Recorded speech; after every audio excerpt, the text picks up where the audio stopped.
Episode number 3. Greg Cudnik, Fisherman's Headquarters, coming to us all the way from next door. It was a long walk in the rain. Long commute in the rain, yeah. All right. Welcome to the Inside LBI podcast, all things LBI, where we go over lifestyle, nightlife, and the patrons of Long Beach Island. And here we have Greg Cudnik from Fisherman's Headquarters. So before we get started, I guess a little background on Greg. We've grown up together here on Long Beach Island, went to middle school, EJ, middle school, Southern. So we both grew up here on the island. And I reached out to Greg to see if he'd wanted to come be part of our Inside LBI podcast, and he's jumping at the opportunity. So we're here to ask him a few questions about Fisherman's Headquarters and those of you who are interested in learning about fishing here on Long Beach Island. So without further ado, let's get started. Go ahead, fire away, Mike. So, Greg, how did you get started in the bait and tackle business, and what inspired you to open up your own shop, or at least to carry the legacy of your shop? So that's pretty deep question there. So I got started because my father got in the business in the mid-'80s, and as growing up, kind of family business was sort of a thing on LBI. A couple of friends had family businesses, and I really never had another job. It was just work for my dad and get it done, help him out around the shop and do things, and that's kind of where it all started. Basically working for my father and loving the water, learning to fish at a young age, and so it's family business. You've essentially only worked in the family business, which is Fisherman's Headquarters. For the most part, yeah. I mean, I cut some grass and did some odds and ends, but yeah. Fabulous, just fabulous. That's my only gig, yeah. So there's a lot. I just asked Mike if about a bait and tackle shop down the other end of the island. What makes you different from is it Jiggles or Jingles? What is it? Jingles? Yeah. So what's the difference between you and them? So Jingles is down in Beach Haven, Surf City Bait and Tackles in Surf City. There's been other shops that kind of pop up here and there over the years. Those are probably the two most well established, other than us at Fisherman's Headquarters. I think there's maybe a couple things that are similar, a couple things that are different. In a nutshell, I would say that my dad kind of focused the business around customer service. So in the early days, people needed information, just like they do today. And they also obviously want tackle and bait, which, it's kind of hard to find if you're not in a fishing area.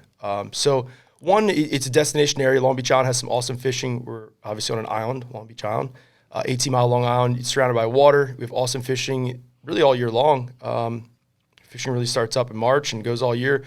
But we offer full service. I'm not sure that all the tackle shops in this area, possibly even region or state or elsewhere in the country, do. We offer things that, say, big box stores don't offer either. So, maybe you go to some big box places, some of the bigger conglomerates like Dick's or Walmart or wherever people might buy their tackle. Or nowadays, Amazon's huge with tackle and such. But there's so many things that we offer at Fisherman's Headquarters that you can't get online. You can't get information of how to use stuff, where to go. Kind of the trending topics and what's hot and what's not. And you could go fishing all your life and not catch a fish. It's kind of our goal, whether it's me or my employees, my whole team, to make sure that we help, anglers catch more fish, have a better time fishing and more enjoyment of time on the water. But to truly answer the question, I think what we do is rod and reel repair. You buy, a vehicle, you don't throw it away when something breaks down. So a fishing reel is a mechanical, tool, used for fishing, obviously, but you need new line. We install a line at the shop. You might need new drags or new bearing, clean and lube, any kind of service or maintenance. We do all that in-house. We have 2 full-time reel techs in the shop and have for a long time. And we're also factory certified with some bigger brands in the industry. How many people do you have working there? We have 22 employees. That's impressive. 22 employees. Yeah, and that's not full-time year-round, but there's 22 people on the payroll. Cool. That's awesome. So I guess, how have you seen the fishing community on Long Beach Island evolve over the years, and what impact do you think it has on your business? Has it gotten worse? Has it gotten better? Is fishing become more popular? What have you seen over the course of the? That's a really good question. I've seen something. It's not really just here, but I've seen it throughout the fishing industry is with social media and busy lifestyles that everyone has. Not everyone has time to go fishing, every day, once a week, once a month, something like that. Something I find is sort of a trend is that when the fishing's good, people come out of the woodworks, and when they come out like hot and heavy. And when fishing's poor, it's like the barren desert. There's just a lot of basically what I'm trying to get at is when I was growing up, when I was a kid, opening day, winter flounder, in March, there'd be people lined up at the shop. The boat ramps would be lined up. Like everywhere had like this influx, this flood of people because it's opening day. And that really doesn't happen anymore. I've seen a lot of changes in fisheries. I've seen a lot of changes like in even demographics. There's, I think, a totally different customer, totally different angler nowadays than there was, say, 5-10 years ago. I am seeing some youth getting involved, which is awesome. I kind of attribute that probably to social media. They want to either show off to their friends or, it's something kind of cool and happy to get stoked up on a daily basis. Hey, I went fishing. I can, kind of share my catch or something like that. And with that being said, catch and release has become much, much more prevalent recently, and I think because of social media. But I don't want to get into the weeds with that topic. But I would say with regards to the area, I've definitely seen a lot of old timers that I've known for a long, long time pass away. Some really, really good fishermen. But I've seen a lot of new youth get involved. It's definitely a growing sport. I've seen a lot more females, I'd say, in the past 5 years than ever. Way, way more female. And actually, from the higher level in the industry, there's a lot more, say, money and marketing going towards that. And it's not, I don't think as big here in our say small little say network in New Jersey, but regional, national, it's definitely, there's a bigger push, much more involvement with female anglers and also youth anglers. Cool. Can you tell us about, without breaking any confidentiality and have people lined up in front of your shop for autographs, like, have you had anybody famous come in? I know we have famous people here, but without naming names, like, who's fishing? Who's fishing that's famous? Do famous people fish? I don't know. Yeah, I think what it comes down to is we're in the tri-state area, right? And there's so many people of all different walks of life that come to Long Beach Island to enjoy just the area, right? The beach, the water, like I say, the lifestyle. And some people come in the summertime and they see one thing, and they come in the wintertime and see a totally different thing. And maybe they're here in the transition season, in the spring and fall, which is really my favorite time to be here, where you have awesome weather and tons of stuff to do and not the craziness of traffic, except what we just saw recently, without getting into that. Right. But with that said, there's so many people that come here to invest, their money and time. Maybe they're not building a family like myself. I think it's a great place to raise a family. I mean, I was born and raised here. I love it. And it's my choice. I have a 3-year-old, little boy, and I wouldn't want to be anywhere else. But with that said, there's a ton of famous people that come to Long Beach Island. I think they really come here to stay under the radar. They come here to kind of be low key, more of a private beach, certain towns. Right. Kind of go to some smaller shops in and out, and there's not this, paparazzi, follow them every turn that where they go. We should probably keep them under the radar then. I guess that's what we're going to do. Yeah. Which is fine. I mean, I could just say that, on the way here, I just got a call from Joe Douglas. I don't want to say he's a famous person, but I hold him in high regard. He's now the GM at the Jets. He used to work for the Eagles, got them a Super Bowl ring. He just called me out of nowhere and said, hey, take me fishing, basically. And he shopped the shop. I didn't really know he was a customer there until he called me one day. And I was just talking to him on the way here when we were driving here. And he's like, hey, man, what's going on? How's the fishing going? I'm going to take my boat out tomorrow. I don't care if the weather's terrible. I'm going. If it's blowing, we're going, right? Yeah. Yeah. And he just got done with the draft. He's manager in NFL. He's got a lot of responsibilities and a lot of, busy lifestyle, a lot of things to do. But he's here on LBI this weekend, and he's enjoying, even though it's raining, he's enjoying the house, he's enjoying the environment, and he's going to get out in the water and do some boating and fishing. Cool. Let's relax and yeah, chill out a bit, huh? Absolutely. I guess with that being said, everybody needs advice, but what advice can you give someone who's just starting out in fishing and wants to make the most of their experience here on the island? So I would say you're going to want to pay attention to the seasons and the fisheries. And what I mean by that is there's different fish, different species to target at different points in the season.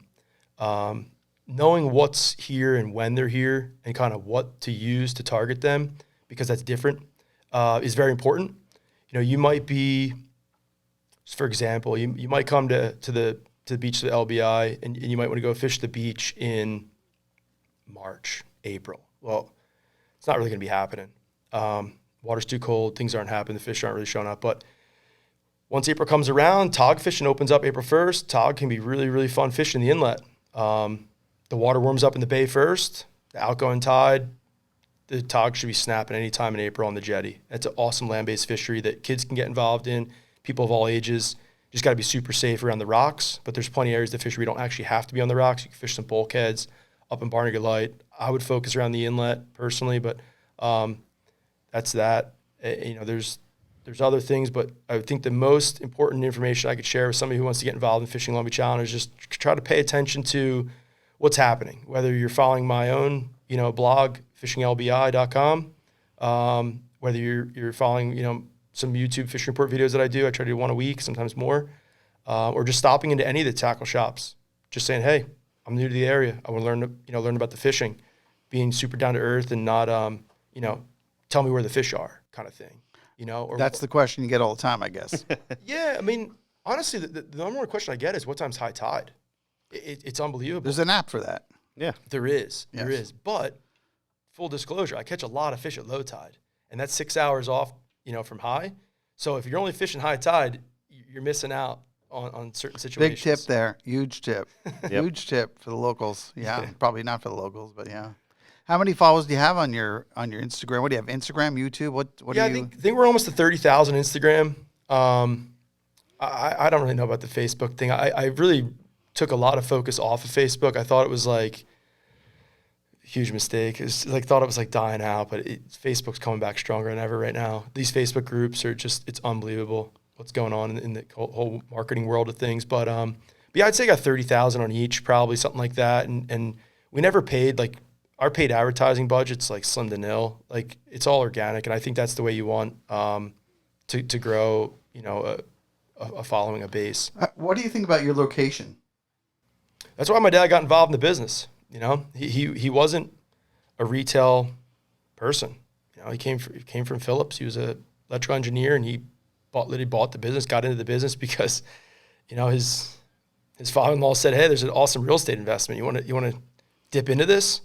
And he bought the location, or bought the business for the location, kind of thinking, "Hey, if I can run an awesome tackle shop, great. And if I can't, at least I can get out or I can do something." But my grandfather has always told me, he's like, location, location, location. So you can have the most awesome services, products, whatever you're doing. If you're in a, say, bad spot, it's going to be hard to bring people to you. You're going to spend a lot of money on advertising to get you there. How many people a year do you think come into your shop? Wow.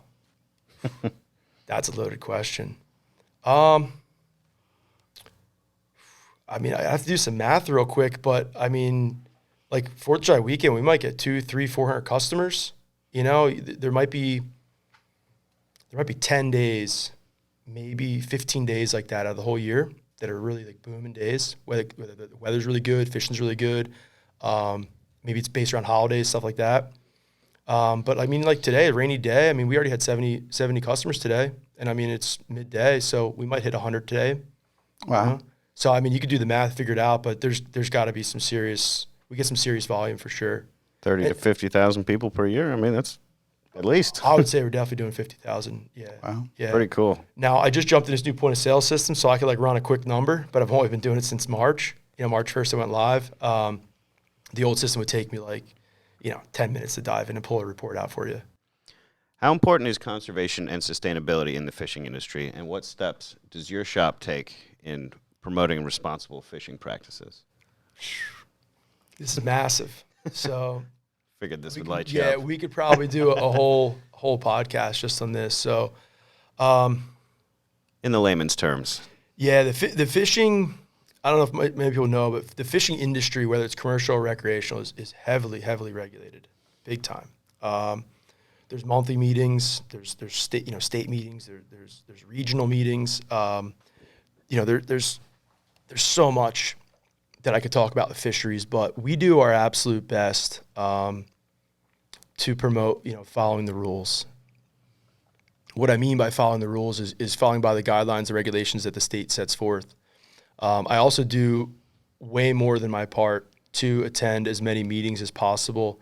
I actually got voted in or appointed some advisory positions under the DEP's Marine Fisheries Council. So I'm on the Striped Bass Advisory Board, I'm on the Offshore Wind Advisory Board, and I'm also on the Artificial Reef Advisory Board. Got a meeting coming up for striped bass in a week or two. It's going to be a pretty hot topic. With that said, fisheries need to be managed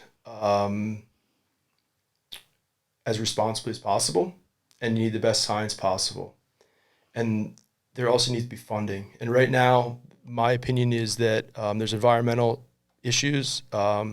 There's bigger problems than managers can solve. And recreational anglers kind of point to commercial fishermen as the problem, and they're not. And they look to poachers as the problem, and I feel that they're not, which poachers are a problem, but poachers aren't the answer. The answer is really all of us. When I say us, me, right? Recreational anglers, we do a really big number. We harvest a lot of fish, we catch a lot of fish, we release a lot of fish, and a lot of fish that we release die. So with that said, recreational anglers need to do more for catch and release practices, better handling of fish, better fishing practices, using circle hooks, losing the gaff, stuff like that. I don't want to sound like a total tree hugger, but that's kind of where fisheries management is going to be. And you're going to see really, really soon in the near future, seasons are going to be cut and closed to reduce effort. And the terminology effort is a much, much bigger terminology used in fisheries management. We think of it as pressure, but it's actually how many days, how many fish, how much we're actually putting, how much pressure we're putting on, and that number is extrapolated into some mathematical formulas, some statistical stuff, and the technical committees get some wild stuff out of these things. But without going once again too far into the weeds on that, I try my best to support catch and release, support great photos, sharing the experience of being stoked catching a fish. I have nothing against harvest. I mean, I was just making some pokey, some tuna bowl the other night. Like I kill fish too, but I do it in a responsible fashion. I want to call it more harvesting than this gluttony that you see sometimes. Do we want to talk about the Save the Whales movement, or do you think people are saying the whales are dying because they're getting hit by boats? Other people are saying it's the windmills. Do we want to weigh in on that, or is that too controversial for somebody in your position in your business? Super controversial. Don't want to stick my head too far out there, but I'll stick it pretty far out there. To me, there's a lot of different things. I'm not a whale expert, but to step back and look at kind of what's taken place, the events that transpired, and some correlations and coincidences. These commercial anglers are, transiting these areas and seeing a couple floaters. Well, what do you know? There's floaters in somewhat the similar area where these guys are surveying. Somewhat of a coincidence. Right. What do you know? There's 30 plus whales that washed up in this, we'll call it the New York Bight, right? New York, New Jersey area.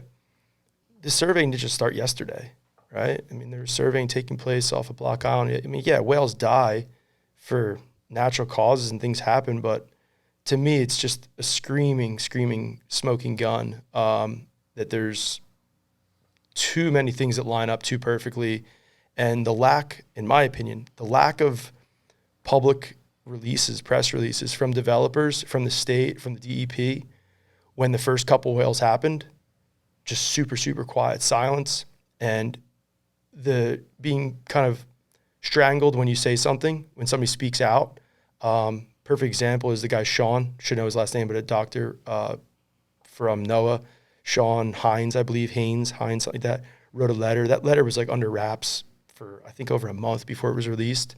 And this was like in the hot, when it was a hot topic, when everything was kind of popping, mainstream, Fox picked it up, and, all the, we'll call it national news groups were here doing all sorts of interviews. And, it's just to me, I don't want to say a conspiracy theorist, but I'm not into the whole thing. I'm not into politics either, but just the correlations and things there's just too much to say. There's no way there's any cause. That's just my take on it. Right. Well, maybe we'll come back for a whale segment. Whales and wind. Absolutely. Whales and wind, that's a big thing. And I would rather talk about like fisheries and wind. I feel there's bigger issues with the fisheries, with flounder migrations, with demersal species. Those are species that live in the bottom, the benthic habitat bottom. Sand eels, sand lance. I gave federal comment to BOEM, Bureau of Oceanic Energy Management, multiple times. I go to every meeting there is. That I said that sand eels are the quintessential link in the food web, and they need to be strongly researched, and there needs to be a handle on what's going to happen to those sand eels throughout the entire process. That's surveying, construction, operation, decommission, all 4 phases. And if that's not known, then we have a much, much bigger problem. And when I say quintessential link, sand eels are the forage fish or forage for many different species. We could be talking about whales, right? Whales eat sand eels. There's seabirds out there. A lot of people think there's no birds offshore, but there's tons of birds. I was just out 60 miles off on the lease area, not last Monday before. So depending on when this airs, but mid-May 2023. And I was actually out there with the acoustics expert, and we were listening, kind of doing our own independent studies on what they were actually emitting. But to go back to my topic about the quintessential link, there's lots of birds out there. There's whales out there, pelagic species like tuna, mahi. They all eat sand eels, but also the inshore species that we know, game species of, say, New Jersey, striped bass, love sand eels, bluefish, fluke, sea bass. You name it, they all eat sand eels. And that's why that was my federal comment. And wow. And just so you know, it was not in the first environmental impact study. The second one that was released, it actually was included. So I thought that maybe my public comment opened up the eyes of some of these people, and then maybe they decided, hey, let's put this in there. But it's bad news, in my opinion. In what ways do you engage with the local fishing community? Obviously offering tips and tricks, but do you host events or tournaments, or do you do educational programs for kids or families? Or So I support Hooked on Fishing Not on Drugs. That's a thing out of Harvey Cedars. They do at the Long Beach Island Fishing Club there. Right across the street here is Chamber of Commerce. I'm on the board of the Long Beach Island Surf Fishing Classic. It's a fishing tournament this fall, which will kick off October 7th. Don't quote me on that date, but I'm pretty sure it's the 7th or the 9th. It's always the first week of October. This will be the 69th year, and I've been involved for got to be at least 15 years. And before that, my dad was on the board. I kind of, as Fisherman's Headquarters, we have one vote, one seat. So either he goes or I go, but he hasn't gone in years. I do all the work there. But I run the database, the website, and do a lot of the marketing stuff for that whole tournament. Wish I had more hands to help me. But that being said, with the local, say, community, I try to support as many fundraisers and stuff. People always come to us for donations. Everybody's always looking to raise money, and I know it's always tough. So I always try to do what I can to help there. As far as like educational stuff, we had a couple like little crabbing things, like small little fishing contests years ago. Sort of faded out of it. One, maybe participation wasn't, I guess, enough to keep me stoked on it or other people there. But there's just so many things that go on in the business on a daily basis that I just only have 2 hands. And I would love to do stuff like that, but I probably fail on that topic. Do you teach people how to fish? Every single day. Yeah. Any customer comes in my shop, I think they're either learning from me or my employees, my team members. Yeah. Wow. Yeah. Whether they come with a problem, say, hey, my reel's broken, or hey, I lost a couple of fish, my knot pulled out. Hey, let me show you how to tie a knot, or hey, this is what you're using, or I haven't caught fish all year. What am I doing wrong?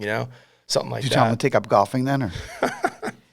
No, I tell them to put in a little more time and really focus. You got to focus on the tides, the time, and kind of matching the hatch. Kind of say, hey, look, I caught a fish here yesterday.